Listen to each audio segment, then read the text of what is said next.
friend sent me. There was a transcription from his teacher. I have a friend who's living in Japan, studies at a temple there, and his teacher was giving a talk, and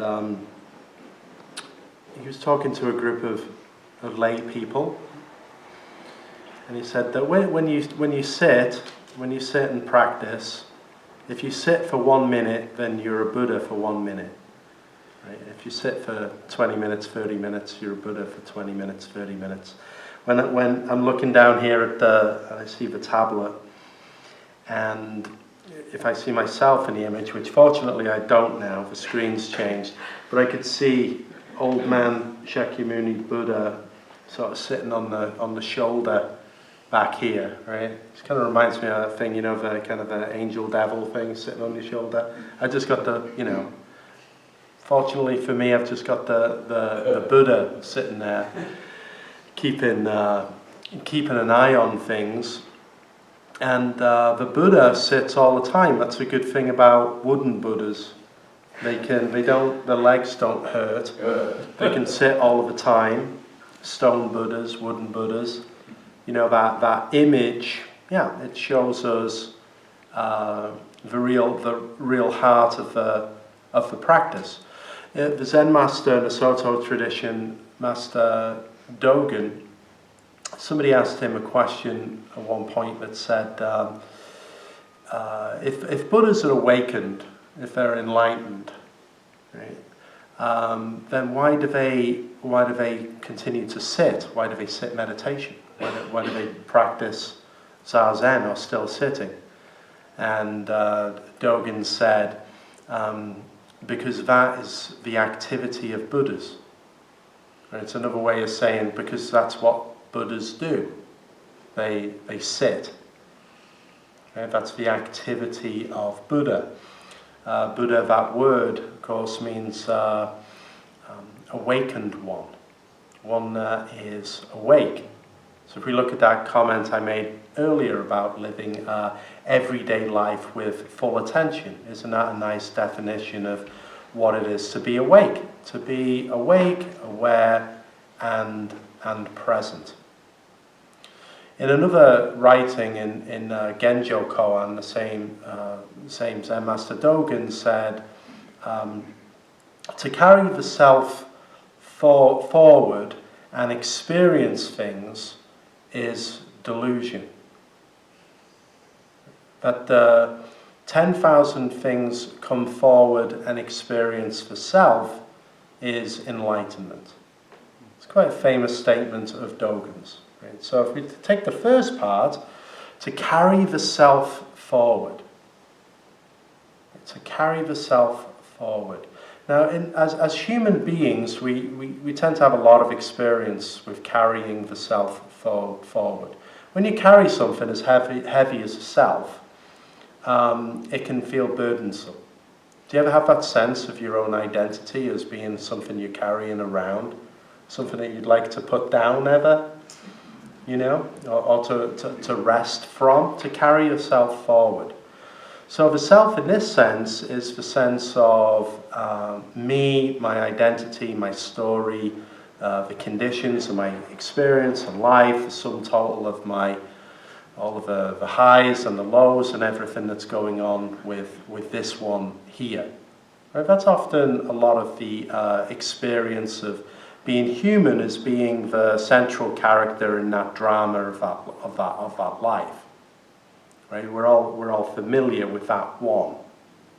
But human beings are always, all of us are always, the Buddha pointed out the fact of attachment and aversion as being a key part of the human experience, the human condition. It's like we like certain things and want more of that, please. And then there's a lot that we don't like and we don't want any of that, thanks. Right? So the human condition is always to be somewhere in attachment and aversion. That's kind of as an evolutionary and a biological principle at work there, that orienting us towards those things that bring pleasure or safety, and pushing away those things that are not pleasurable, difficult, or dangerous. So as human beings, we're always somewhere in that attachment and aversion.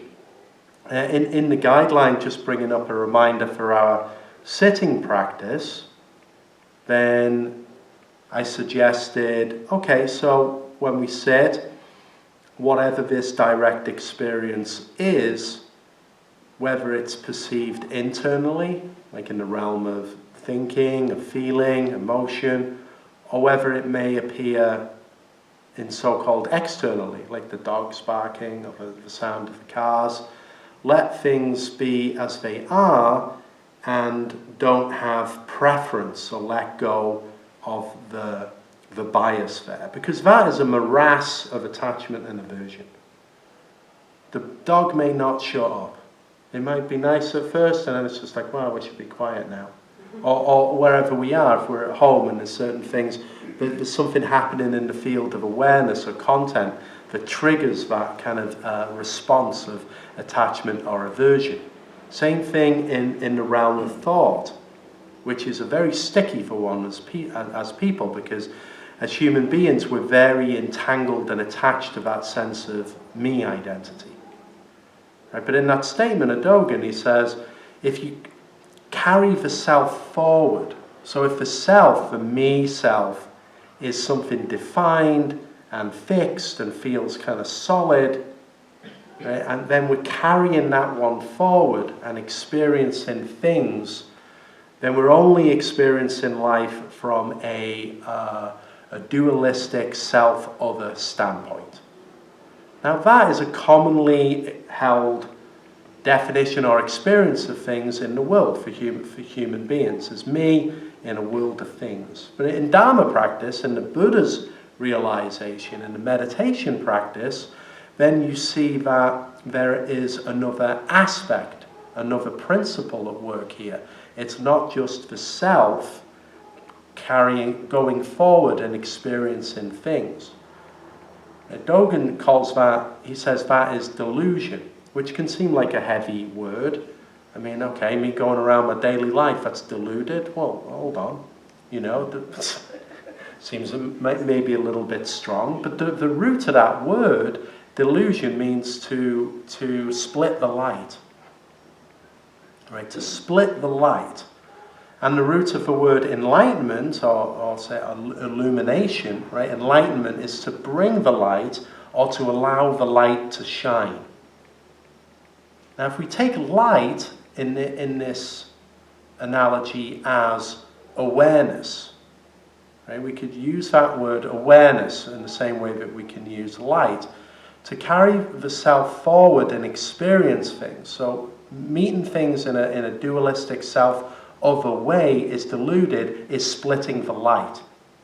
The light of awareness, this awareness that we all are, here, sitting here, whether it's here in the room or here on Zoom, however we're appearing, this awareness, this basic, intrinsic, profound awareness is common to all. We all have this awareness. At the root, it's the same experience. There's the principle of sameness. We're experiencing something that is common to all at the root. What that is really unnameable, unknowable, and ungraspable, although we might try, and people try to define that one. But at the root, we're all joined in that way, in the same awareness. If we're carrying the self forward, then we're taking that awareness and bending it almost through like the prism of me. Right? So we've got this sense of self that is experiencing, how is this awareness, but then it's pushing it and bending it through likes and dislikes. I like this, I don't like that. This meditation is long, my legs are hurting, or the thoughts going through my head are not the ones that I want, or you thinking about this. That then is what he's talking about as carrying a self forward or postulating a me, and that being delusion, meaning that is splitting the light of awareness into attachment and aversion, the things that I like and the things that I don't like. It's fine in one sense. The sun continues to rise in the morning and set in the evening, and the world gets about its business, no matter what our internal experience may be. But for human beings, the Buddha pointed out that life is dukkha, or life is dissatisfactory as a human being. Like this, it's never quite right. There's always something a bit off. It might not be chronically off, it might be mostly fine, but there's usually at least some petty frustration every day, even if there aren't big frustrations every day. Right? And we find that it's like when we sit, you may find that I don't want to sit, but I have nothing to do with it. It's just awareness appearing in every direction, internally and externally. Right? But if we look at that first point, carrying the self forward, experiencing things as split in the light, as delusion. That the 10,000 things then he counters with, that the 10,000 things come forward and experiences for self is enlightenment or illumination. So the Buddha, back here is he seems to be quite enlightened in this image, right? He's got the kind of looks good, got the half smile on the lips, sitting contentedly, allowing the 10,000 things to come forward and experience the self, perhaps. And what does that mean? So if it's not me in a world of things going out there and experiencing things and all kinds of things happening, if we look at it from the standpoint of meditation, again, dropping that bias or having the valueless sit. Right? Buddhas can sit a long time. The wooden one here can sit all day and all night. For us, it's a little different appearing in a body. The legs and the back, those things can start to hurt. Right? But you may find in your practice there is an aspect or a principle of the self that is appearing here that can sit here for all time. That can sit here endlessly. If you can find that realization of not having a choiceless awareness around what is experienced, then there's a timelessness to that. It's just sitting. It's just awareness. It's just direct experience. Again, I may not like that direct experience because it's not matching up with what I would prefer to be doing. As a human being, I've got 10,000 things I would prefer to do than sit. Like all the time. But I know from my own experience that if I give time to the practice of sitting, meditation, or a time of being just stop and be thus and allow things, then I align much better with life. I align with everyday life in a way that full attention can be found. Right? Again, with that kind of definition of Zen. So not going forward and experiencing things, but taking the seat and allowing everything to be experienced. We move then from a system which is kind of dualistic, self-other in nature, to a system which is what? That is appearing in all directions at once, experiencing itself. We are both the one who is the whole thing, experiencing itself at once, but relatively, we're also different and feel a little separate. That's undeniable. But the common, the sort of a default place before practice is to live in that world, in that experience of being separate. Live in that dream of being separate. Now, if it's a good dream, you're not really encouraged, you don't have to wake up from it.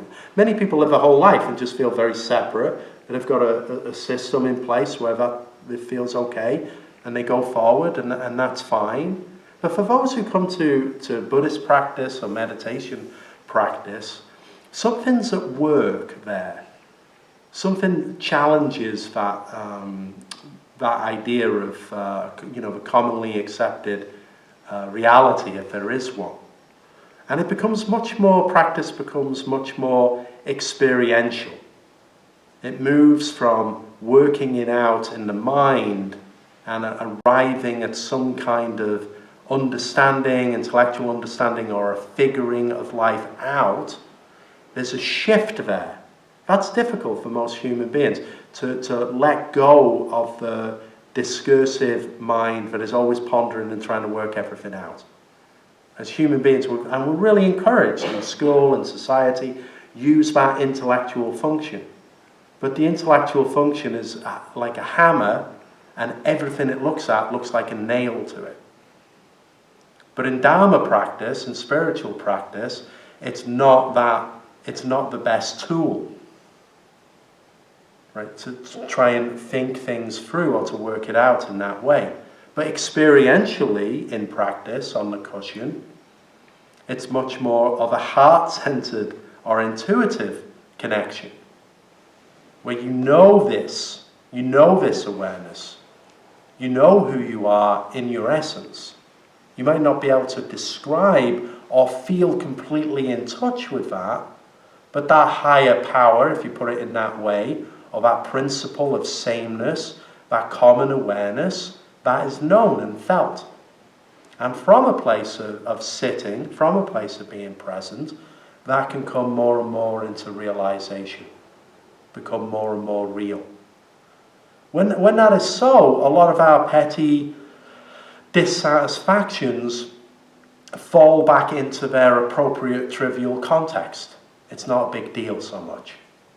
You know, as human beings, we're wrapped up with the minutiae of like circumstances and the drama of our lives. It gets heavy. It's like carrying yourself around. There's all kinds of problems, never-ending problems.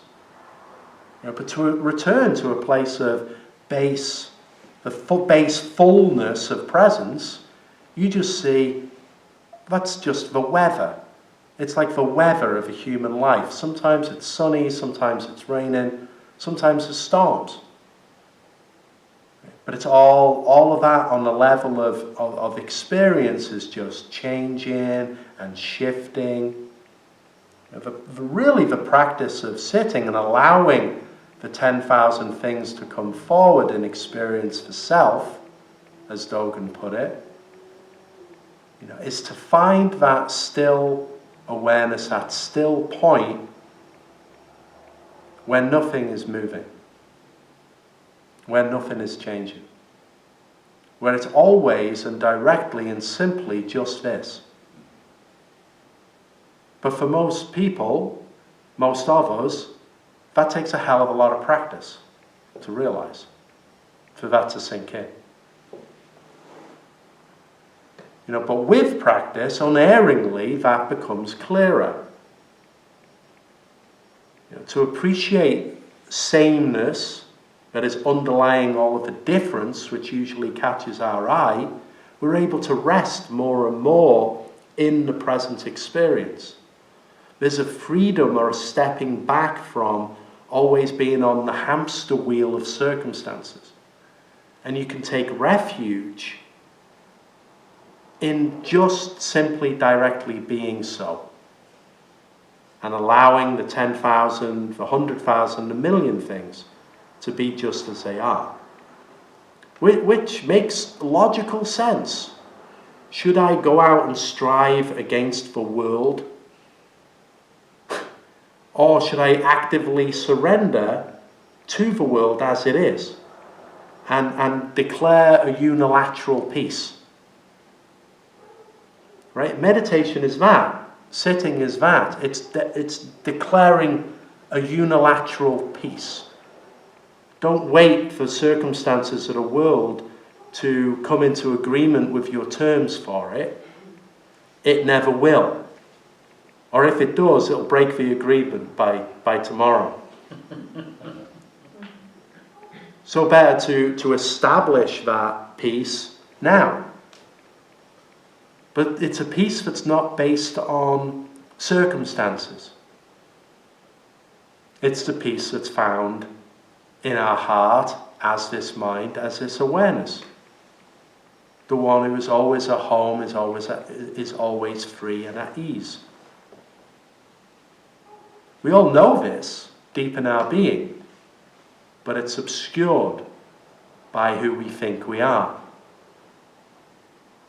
When we sit, you find space from the one who we think we are, and return and realize the one you've always been, that is beyond description, beyond definition. It's an extraordinary realization, right?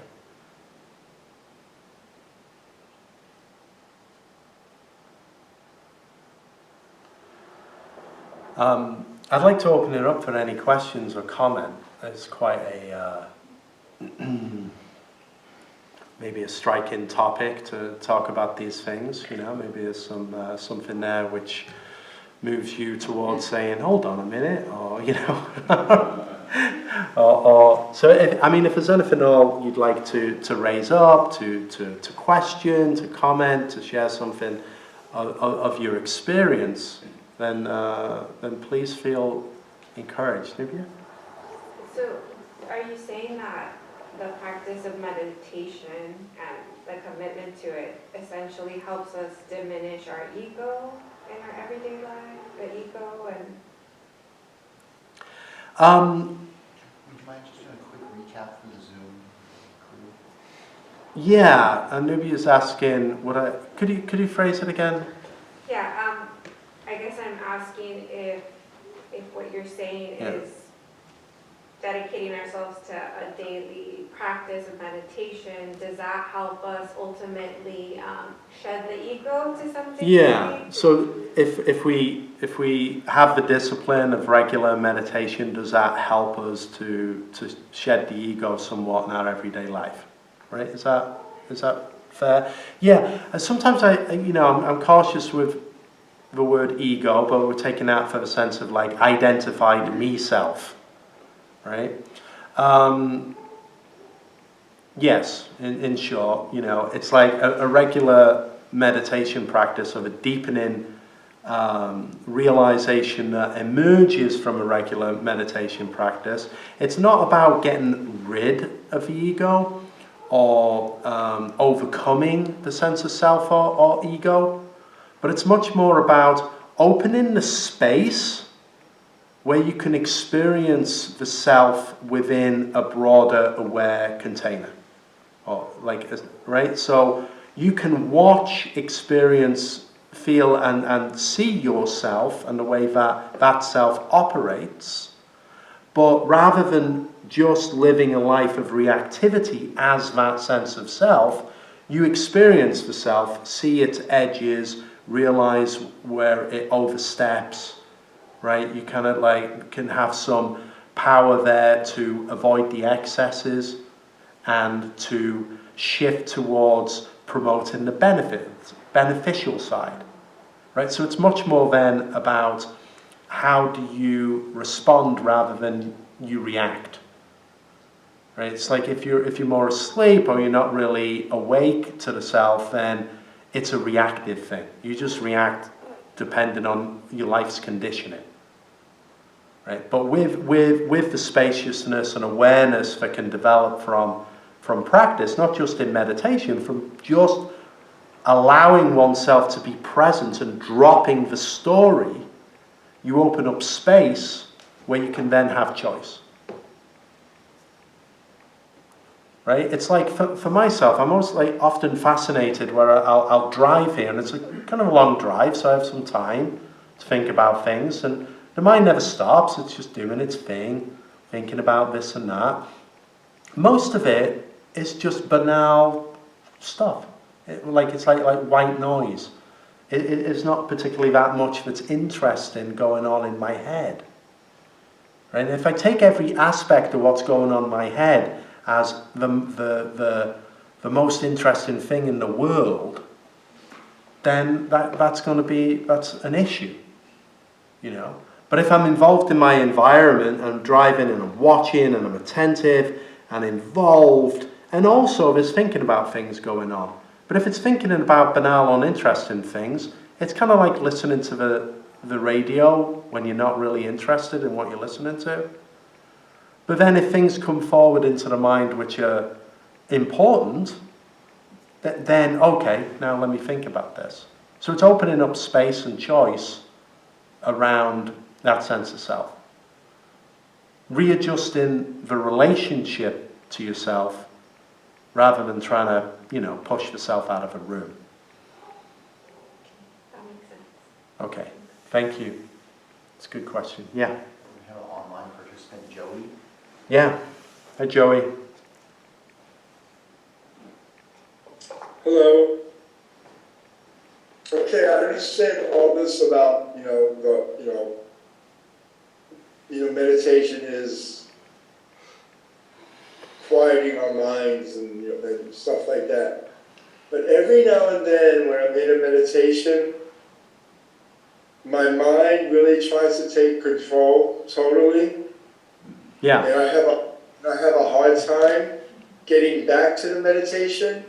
I know that I can breathe and all this and all that, but sometimes that doesn't work. Yeah. Do you have other suggestions? Practice. I hate to say it in one sense, and I don't mean to be trite, but that's what it is. It's practice. It's like that happens. It feels like slipping away, slipping off, coming back, being present, getting lost, getting overpowered, coming back, being present. That's a practice aspect. It's like the Buddha back here, it's like he spent 8 years diligently meditating and trying all kinds of practices before becoming more realized. And all of the teachers, the sages, both long dead and modern now, they typically put in a lot of time on the cushion in the practice in order to really to refine that. So, I spend quite a lot of time typically pointing out the principle of realization or awakening, because, well, that's kind of my job, right? But it's practice in order to realize that. So for myself, it's like at Yokoji, at a training center, 18 years. That's a lot of Zazen. It's a lot of meditation. You do anything for 10,000 hours and you become reasonably adept at it, at least. So do you ever have that problem? That your mind totally takes over? No.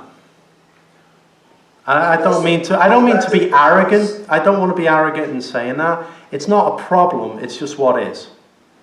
Right? So it's more about the shift of a relationship to how that's experienced. Right?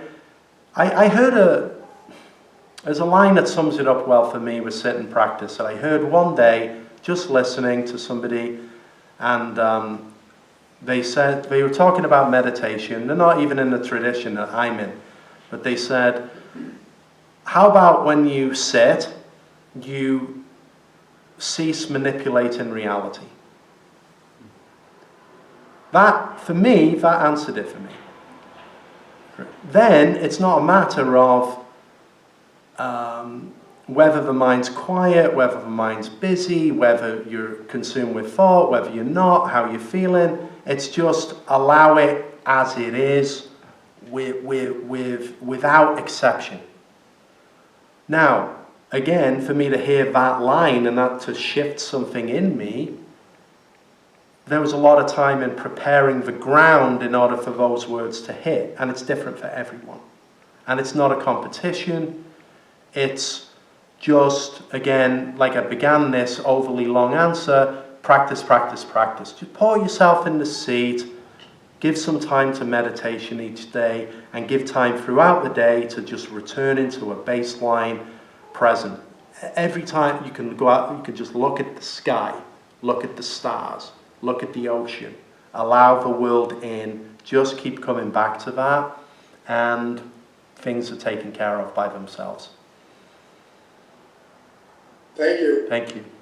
Yeah. I knew the answer, but I thought maybe there might be another one. Yeah, exactly. I think you've passed the Turing test. You're definitely a human being. Yeah. I'm just trying to see if I can put into words what I'm thinking. Yeah. But so if you're living your life and you're watching your life kind of happen, from like what's going on in Yeah. you, then are you kind of guiding your life with, you see what's happening, are you guiding your life not just with intuition, but your feelings as well?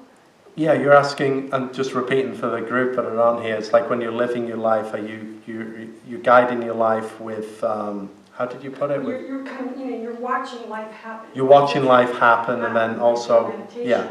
So then, as you see, things going on, I guess, are you then guiding yourself with your feelings and intuition? Are you guiding yourself with your feelings and intuitions as you see things going on? Yeah, it's all aspects of the self, right? So you're using all of those ingredients. The most important thing is to be present, which allows you to see things as they are as much as possible. Right? So then you're not planning, right? Like planning is a part of it. And that's where I get confused, because I feel like Yeah. if you're living your life in the present, then planning seems to be a contradiction. Right. Well, I would say, and that's you said, and again, I'm just repeating so people can pick it up. If you're living when you're living in the present, if you're planning as well, that seems to somehow be outside of presence, I guess. Right. All right. Well, typical standpoint, like I brought up, carrying the self forward and meeting things. That's kind of like you're over planning, right? It's like you've got your plan, and then you're trying to get life to fit into your plan, and life doesn't. Does everyone have some experience in that realm, right? I see that as anxiety. Right. I don't know. Well, if you're carrying forward a plan, and then the world and the life and definitely people don't fit into that plan, right? So then we come to practice and we trust being present much more. Well, planning is still going on, but the shift here is to allow planning, thinking, what's sort of plotted in that way, to be in its appropriate context. Like, so you make a plan, but you realize it's just a plan. Okay, so you can be flexible. Yeah, so it's flexibility in that way. I see. Always reminds me of that Mike Tyson quote, everyone's got a plan till you get punched in the face. It's a great quote. Right, so... That causes me to be fearful in a sense. What's that? That causes me to be fearful in a sense. I guess because it's a lack of control, but it's also... Yeah, there's fear, There's fear. Lack of control, but it's also like, you just start thinking of all these bad things that can happen because you're trying to stay flexible. Does that make sense? Right. Well, what you're describing, we're always, definitely as human beings, when we're trying to find a way within the way, we're trying, it's almost like jumping from one stone to another, where you're like, how about, maybe it's this way, and then it's kind of like, and then you jump and you try that. It's natural that there's some fear or loss of control that can seem to come from that, but that's really just an idea of how it is. If you jump in, you just dive in, you'll be fine. You just dive in, you'll be fine. There's a koan in the Zen tradition that says, it's like, if you stood on top of a 100-foot pole, how do you step forward? How do you step from the top of a 100-foot pole? Now, if you imagine that and you're up there and you're like, what? Right? But in reality, how do you step? How do you step? How do you step? You just got to step. You just got to step. You might imagine it means something or it feels a certain way, but if you're present and engaged and immersed in the way things are, then you can just step into that. And just step into trust that. in life to happen. Yeah. In a sense, it's trusting. Right. Most of the the mistrust of life, of the issues that we have in that, are just concepts kicking around between the ears. Life don't worry about it. Just get into it. Thank you. Thank you. Yeah. There's yeah. What's up? Juan? Hey, Juan. It's good to see you. I can see you on the tablet now. That's cool. Long time. Hi Hi, Jokai. Oh, I It's so should good wait to see you here. too. Yeah, good to see you. Yeah, it's fine. It's so good to see you. Thank you for the talk. It's been a while, so I'm Yeah. really glad to be back. So I wanted to, I guess, reflect a little bit on something that really resonated with me, which is this phrase that you had that was, but you said it in a different way, right? But you said choiceless awareness, right?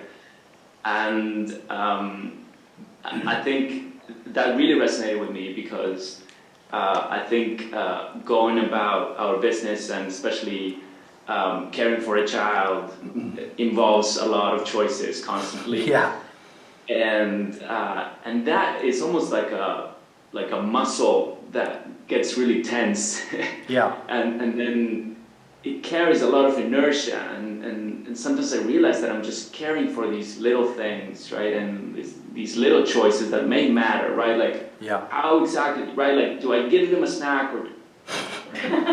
Yeah. It's not going to be, like, he's not one dinner later and all that, and so I think just like making the time to just let that muscle relax is so important, because I think it allows us for I think a better understanding of what choice is, and I picked up that I picked up a little bit on that comment that you just made, which is that it seems that the relaxing that attitude, carrying forward the self, allows us for a different kind of choice, a choice that is more about, well, you said responding, right? Like, but the way I received it was that it's less about picking and more like about just allowing the natural thing to occur. Yeah. If that makes sense. It is. It's more like, right. Am I on the right track there? Yeah, I would say so. It's in that sense, there's a relaxing there where you ultimately, life moves through you. You've got nothing to do with it. You're appearing as this person in space and time with all of these circumstances. You're in the right place at the right time all the time, like leaves on a tree or blades of grass or clouds in the sky. You happen to be right here. The whole world, the whole universe has to appear for you to be so. And then that is moving, that response is coming from where? Who knows? But it moves through you. You're being lived rather than you're living. Right? It's like our idea is just like I'm sort of in charge here, or I'm having to make all of these decisions, and naturally that becomes tight, like you say, of his anxiety around that. Of course there is. So it's a softening of that where you're like, wow, actually, if I can relax here, and from a place again, the key being to be present and aware, then the natural response comes forward. You kind of know what to do, you're doing it. You know what to say, you're saying it. So that's like what Dogen calls a backward step. That's like a backward step. That's learned on the cushion, because it's kind of like a trust fall with awareness, where you can like let go of the fierce grip of the wheel and kind of soften a little bit, and then you realize, wow, this whole thing is driving itself. But it's not a passive, that's not a passive, it's driving itself. You are the unique, everyone and everything is also the unique part that's driving. I don't know, maybe I'm wandering into the weeds with the explanation there a little bit, but I think you're on the right lines there. And again, it's natural, it's like you have an enormous responsibility. Like for me, when I had a child, I thought, everybody does this, how difficult can it be? That was like my arrogant attitude. And then when it became more, the reality of it, it's just like, how does anyone do this? This is ridiculous. Yeah. Thank you for Thanks. that, Jokai. Yeah. We got a couple, I feel just this seen. lady first. Yeah. Oh yeah, good to see you, man. Yeah. Just real quick. Yeah. This may seem really simplistic, but as we were meditating there, I had an experience of manipulating reality. Yeah. I had put some hand lotion on before I came in here. The weather's so dry. Yeah. And as we were sitting here, I'm thinking, oh my gosh, why did I do that? It's pervading, you know, everybody's breathing it in, how awful. Yeah. I know better than that. And so, and then every sort of shift in the air and every clearing of the breath, I thought, there, it's your hand lotion. Yeah. So, in the end, I just began counting my breaths and kind of trying to get away from that and realizing maybe I'm being a little paranoid. So, Right. but there you go. We do kind of interpret reality according to some kind of preconceived notion. Yeah. Yeah. I'm not sure if we're picking this up on the mic so much, but talking about